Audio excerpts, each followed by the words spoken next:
know. Well, Yeah. But You know. going into upper finals, into grand finals, sorry, we're gonna see them reunite with their winners finals counterpart. Yep. Motz and BrianYi are gonna be fighting Fallzei and Melly, a team who sent them to losers in 3-0 dominant fashion. But as we saw in that last set, just because you lost them 3-0 in uppers doesn't mean you're gonna have the same when you fight them again, right? True. It's definitely possible to make a comeback, especially with the momentum of clutching up that game number 5 on the side of Motz and BrianYi. Yeah, the fact that the game does go to game number 5 could sway things back the other way. Not to mention the fact that they're going to have to play into another Wonder Woman, which looked to be a bit of a struggle. So I'm nervous. I'm nervous for him, but I'm holding out fate. At least we'll get a closer series, at the very least. You know, coming back from 3-0, it could simply just be the I understand it now. I know what I need to do. And we'll see if that ends up being the case. Grands is on its way. Fallzei on the BG, Melly on the Wonder Woman still, and Motz and BrianYi find a way to convert. Interesting change from the upper final set. BrianYi actually takes off armor dash attack, or like the armor breaks, or the dash breaks armor perk. In the upper finals, he was rocking it. Didn't really feel like he was getting a lot of value off of it, so he switches it for wind beneath your wings, to get that like extra jump in disadvantage, right? And we'll see if it comes into play here. Like, he already is gonna probably need to get use out of it. He's literally mashing there in disadvantage and getting stuffed out every single time for it. But if we just want to like go back to like that upper final match, like already we see kind of echoes of it here where Fallzei's just at no percent and he's probably gonna be the one to live, right? Huge reversal there for Fallzei. And you call him out and he starts to find value, able to dodge the rage kick and turn it right back into a dare. That's the first stock going their way, and pretty low percentages as well. Very favorable for the blue team early. Yeah, definitely. Blue team off to a already immediate like good start, right? We saw Big Johnson, Molina Otto kind of unable to get these early kills, but Fallzei and Melly have no such problems. Good trade on the kills for Melly and or on the sides of Fallzei and Melly. But at the end of the day, blue team's going to come out on top of that because they are the ones who have a stock advantage. There's just so much to work through here. It's that gray health straight into the shield pop. There's so much potential to just grab free percentage. And we saw that in the last bout with these players as well. Doing it just yet again. Do manage to trade one back. Melly high percent as well. But again, it's that gray health to come in. Fallzei can turn around in front line. Just absolutely throwing Sares out. BrianYi kicking himself into trouble. And Fallzei more than happy to convert that. Motz going low, fighting really hard off stage. So scrappy. Something manages to make it back. Yeah, it's so scrappy off stage. Neither team gets, I mean, honestly, blue team comes out way on top from that. That's a massive shield pop for Melly. That's basically what the shields game mode is going to look like once it joins the game. Melly pops shield right there, dodges the kick, able to convert Brian very early, so he's back on what is his third stock now, and that leaves Motz with everything to do at 120. Yeah, all right. Already, I mean, Fallzei's just like gonna be so hard to kill.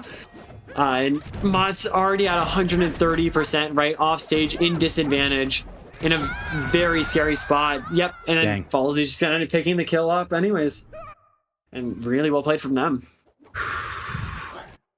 Remnants of what was winners finals. Remnants indeed. Motz and BrianYi not with the answer here. Starting out very early for Melly and Fallzei, and it almost feels like you don't even really get an advantage for taking a stock early if you are this red team. They take a stock early. Oh, great. They came back now and they can do whatever they want. They're going to have a free armor charge. They're going to have 30 gray health between the both of them. So really got to look for different spacing options, I'd say, for this red team, taking stocks and getting away. We'll see. Yeah, I also just think like there were some times where I'm just like how like checked in were they? Like BrianYi in disadvantage was just like mashing there, and I know BrianYi plays disadvantage better than that, right? Sure. So it's like after such a long tournament run, like how checked in can you like be? Like how locked in are you gonna be here? Right. So that's big. Oh my gosh! Dash attack What from Melly directly into the Fallzei Sarah, and he gets a dare on the other side. I mean, nah, they're locked. They're fully dialed in. There's nothing you can do. Fallzei Melly masterclass. Fallzei has played so well this entire tournament, and every set we've watched, right? Like he's just locked in, doing so much every single game. Always the one who's alive. Always the one getting these follow-ups, getting these early kills. Melly doing such a good job to like set him up and keep him protected, right? Fallzei taking big damage there, down to 126 on the percentage. Still alive though. It's BrianYi trying to dodge projectile. Kick is off for Melly. So an opportunity here for this red team, but they're slowly getting comboed in neutral. Fallzei and Melly slowly pushing up the line here. And it is going to be that nair from Motz to try to push it back the other direction. BrianYi not really allowed to fight right now, just casually pushing him away over and over, shoving him off. BrianYi off ledge, can't get the rage charge, can't find himself back in either. Motz is going to get reversed, and that's 140 for the Shaggy. Gaunt off the jab combo. It's an easy charge to finish. It's 2-0. Yeah, I mean, like, I honestly, I want to see I might want to see a Motz switch back to Wonder Woman here.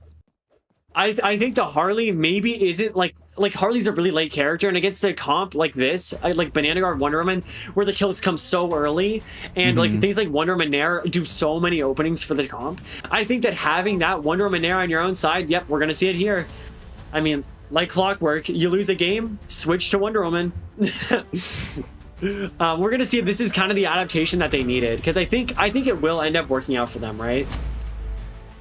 Like, I think that this is gonna end up getting them closer to their goal than something like Harley and then Shaggy, because like when things are going well for that comp, it's so good, but when you're on the back foot, like you want something like that Wonder Woman shield to give you that extra edge. We'll see what the case ends up being, because now you're looking at Melly, who's been so confident onto this Wonder Woman, and you're asking Motz, a player who in 1s and 2s is constantly on Wonder Woman, or on Harley, excuse me, to switch over and win the 1v1. I mean, to be honest, Motz has also been a pretty consistent Wonder Woman player throughout the beta, or throughout the full release of the game, right? Like, we've seen them play it with Uzi, we've seen them play it pretty much in the entirety of, like, post, like, first season 2, like, Harley, right? When Harley got those initial nerfs. So Motz is honestly pretty good at it, but honestly, Melly is just probably the best Wonder Woman, in my opinion. Like, it's between like them and Shiro for me, where it's like Melly is just such a consistently good player. Like, Melly is always passing the eye test. Like, when you see like what does a Wonder Woman want to be doing, and then you look at Melly, you're like, that is like what Wonder Woman is and what Wonder Woman wants to be doing, right? So I have a lot of respect in Melly's Wonder Woman, and we kind of see it in these games, right? Where Melly usually always doing the right options, getting these neutral engagements that we've come to kind of expect from these Wonder Woman Nairs, right? Being that front line for this Banana Guard, because Fallzei is able to play like a way more passive style because of it, and they're in such a good advantage. Have both members off stage, summon burnout, it's so dangerous. They're winning neutral by so much. The Fallzei jab just looks a lot better than Brian coming behind the Wonder Woman front line. It's just so much stronger for the blue team. And this advantage is huge right now. About to push both red players over 100%. I mean, this is so difficult to walk back on. And you're seeing that from the red team. They're having to play so much slower. Motz is in burnout. Does manage to take one. BrianYi gonna go off stage here. Fallzei looking for the share. Couldn't find it. He's so greedy. Even in burnout, he's like, yeah, I'm gonna go for it. We're like a full stock up. I have the stock to play with. Like, I might as well try and go for these. He manages to get the up air. BrianYi on the tournament stock. Can he manage to live long enough for it? Yeah. And he's unable to. Fallzei and Melly, what a dominant tournament run from them. I mean, every game was like pretty clean. They went 3-2 in Shiroporo, and other than that, did not drop a single game this tournament. Playing so well. I mean, and we saw it in those games, in winners finals, in grands, they just were dominant. And there's kind of no other way to put it. Yeah, really. Just looking dominant, and there certainly is no other way to put it. They take them 3-0 both times. The Wonder Woman does not give them any headache. And in a tournament where we see a much different top 8 than usual, we see more cast members into the top 8. It's clear that that old meta might still remain true to some degree. Yeah, you still see your Wonder Womans, you still see your Shaggies, but the emergence of like Jake, Raven, like even like Black Adam other than PZ, Stripe, Garnet, like all these characters are kind of rising, and they're able to make incredibly deep tournament runs and take names off of other players. So it's super sick to see that like the meta is still developing and that nothing is truly figured out yet. Yeah, absolutely. Nothing truly figured out just yet. When it comes to Fallzei and Melly, certainly figured out how to win tonight. Only dropped 2 matches throughout the entire bracket. Every other game for them was a 2 or 3-0, which is just phenomenal. Especially that winners finals and grands final game both being 3-0 is phenomenal from this team. Really the better team tonight here. Yeah. They definitely just looked like the most solid team overall, just putting consistent value in everything that they did, and great follow-ups, great neutral, just everything you want in a team. Yeah, without a doubt, exactly what you want in a team. And speaking of the production team, exactly what you want in a team as well from Frost Esports. Chat, show some love to Nick, please. The producer for tonight, show some love to Frost, to Tengoku as well. The TOs for doing a fantastic job. Maverick from Frost. Everybody putting these on for you every single week, 2 a week as well. Make sure you're signing up for Saturday's event, which will be, of course, the solos. Move the dates around. Show some love to Nick. It's hashtag Casters in chat. If you want to check out Lion, check out myself. Lion with a watch party before the event tonight. So certainly some more of those to be found on your Twitch as well, I'd assume. Yeah. Yeah, definitely. And it was such a great end to our Frostiverse Duos number 16, sponsored by Trolley. Amazing that the work that they're doing to like support the scene, and thanks to our production staff and for making it such an amazing tournament. It was super sick to see. Rivals 2, y'all. Rivals 2. It just started with Rivals events. First weekly was this week. So if you're a Rivals player, if you're a multiplayer, if you're a Rocket League player, make sure you show love to Frost and check it out. But that does do it for us tonight. Lion, a pleasure to get on the mic with you. Fallzei, Melly, congratulations. Tune in to the next official broadcast next week. Saturday will be a watch party. That announcement will, of course, be in the Frost Discord. But for now, have a good night, y'all, and we'll see you in the next one.